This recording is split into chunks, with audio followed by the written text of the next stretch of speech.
izin follow up Pak ya. Apa yang Bapak sampaikan itu cukup clear rasanya. Sama seperti beberapa waktu lalu ketika Bapak mengumpulkan beberapa pemimpin redaksi dan bercerita masalah-masalah isu-isu sensitif yang ada di perbincangan publik begitu. Nah, ini rasanya kurang tersampaikan ke publik gitu ya. Padahal Bapak cukup banyak punya organ yang berurusan dengan komunikasi. Kita ini tumbuh mengikuti jejaknya Pak Prabowo dalam politik. Rasanya kita semua ini, mulai dari Bapak ikut konvensi Golkar, kemudian mendirikan Gerindra, kemudian maju Megapro, maju dan seterusnya sampai akhirnya Bapak terpilih. Perubahan komunikasi seorang Prabowo Subianto sangat jelas gitu. Sayangnya ketika Bapak menjabat, tim Bapak itu tidak cakap melaksanakan kerja komunikasi. Sehingga muncullah, walaupun sebenarnya ada sedikit apresiasi yang harus dicatat juga, Bapak tidak menggunakan terlalu banyak buzzer gitu ya. Sehingga kata buzzer pun saya juga, apa sih itu buzzer? Pendengung Pak. Pendengung orang ya. Di sosial media Pak. Sosial media. Jadi biasanya kalau misalnya mau menghentikan media arus utama untuk mengkritisi, menggunakan buzzer dulu. Tapi kan ada juga robot ya. Iya, bisa. Justru bisa pakai robot. Buzzer tuh ada robot, ada manusia. Gitu. Intinya sih itu salah satu apresiasi. Mungkin saya harus pakai buzzer mulai sekarang. Tapi harus ya ini jadi catatan kita bagaimana komunikasi itu buruk dihadirkan, terutama di akhir-akhir ketika media dikirimi bentuk teror ya, dan dijawab oleh salah satu orang yang seharusnya merepresentasi langsung Bapak gitu ya. Ketua kantor komunikasi presiden itu kan representasi langsung Pak Prabowo. Apa yang disampaikannya itu harusnya menjadi persepsi dari seorang presiden. Ya, saya nggak yakin Pak Presiden bilang ya udah kalau misalnya dapat kepala babi dimasak aja gitu. Ini sesuatu yang serius buat kita. Kita sudah berjalan cukup panjang kebebasan demokrasi kita, kebebasan pers kita, dan saya sempat men-challenge Bapak di suatu waktu, apakah kemudian Bapak akan menggunakan gaya-gaya lama gitu ya? Ya nggak mungkin lagi Bapak bilang, karena sekarang ada sosial media dan media sudah berkembang, semua orang punya hak dan menjadi produsen pesan. Gitu. Nah ini apa yang akan Bapak lakukan terhadap ini?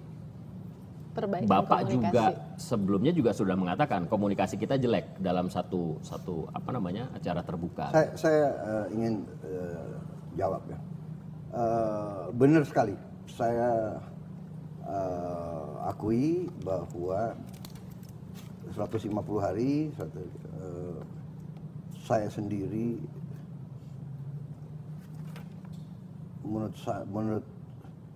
menurut pendapat saya yang bertanggung jawab, saya yang salah sebetulnya. Kenapa? Karena begitu kita dapat mandat, fokus saya, antusiasme saya, semangat saya adalah bagaimana bisa dengan waktu yang sesingkat-singkatnya deliver. Orang lapar nggak bisa nunggu, anak-anak yang lapar nggak bisa nunggu. Jadi fokus kita kerja. Mungkin ada yang ngejek ya, tapi saya paham etos. Saya bukan selalu membela Pak Jokowi. Banyak orang yang jelek-jelekin, saya nggak tahu ya. Pasti ada orang baik, ada orang yang tidak baik, ada kekurangan. Tapi etos waktu itu ya, kita ingin kerja, kita ingin buktikan, kita ingin selesaikan. Ada El Nino, ada La Nina, kekeringan, waspada. Nanti gimana? Air, cari air, bikin tim, cari ahli. That was our focus on the first days. Gimana menghemat? APBN, Menteri Keuangan, bagaimana? Pelajari lagi. Itu akhirnya tim saya semua juga kurang. Karena kita waktu itu yakin kalau kita bisa deliver dengan baik, dengan cepat, kendalikan harga, turun ini, rakyat merasakan mereka akan percaya sama kita.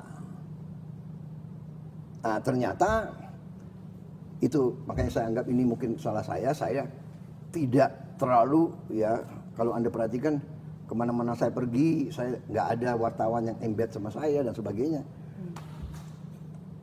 Karena pendekatan saya waktu itu adalah kerja dan evidence. Kalau saya bisa bikin ini, pasti orang menilai dengan objektif. Ternyata tidak seperti itu. Ya, politik adalah persepsi dan ya kadang-kadang kekuatan-kekuatan tertentu, apapun yang kita buat pasti di narasi tidak baik. Karena itu saya mau perbaiki itu. Masalah apa itu? Komunikasi. Salah ucap. Ya, tim saya kan orang-orang baru dalam pemerintahan. Banyak orang baru dalam pemerintahan. Sebagian menteri-menteri yang senior ada yang dari kabinet lama. Ya. Tapi banyak yang baru. Ya. Jadi mungkin kurang waspada, kurang hati-hati dalam mengucap, ya. Saya kira itu yang bisa saya jelaskan, ya. Saya belum ketemu sih sebetulnya setelah saya juga kaget ya, masalah kepala babi dan apa ya, itu tikus kirim itu juga saya kira gaya-gaya apa ya, taktik teknik gitu-gitu ya. Bagi saya juga saya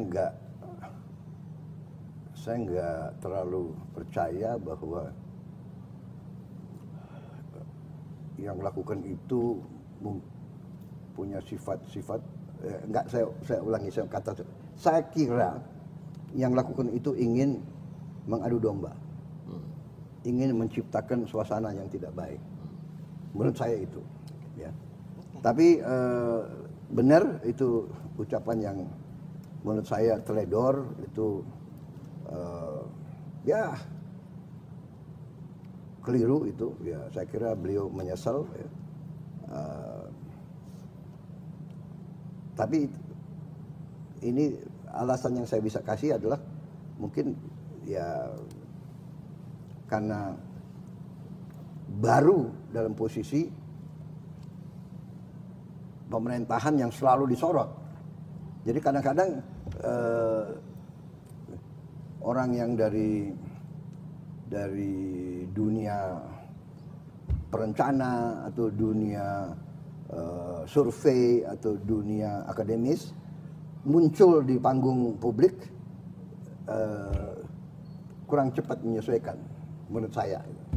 Oke, terima kasih. Saya itu jawaban saya kepada itu. Tapi bahwa komunikasi kurang baik itu sebetulnya saya anggap itu saya yang bersalah, karena fokus kita deliver, kerja, rakyat nunggu apa keputusan. Pak, ini hutang, para petani nelayan hutang lama, dia nggak bisa pinjam lagi, selesaikan, hapus hutang itu. Pak, begini, jadi banyak masalah yang akhirnya harus saya selesaikan, ya kan? Tapi ya kita keluarkan keputusan cepat, kita keluarkan sehingga on the whole saya lihat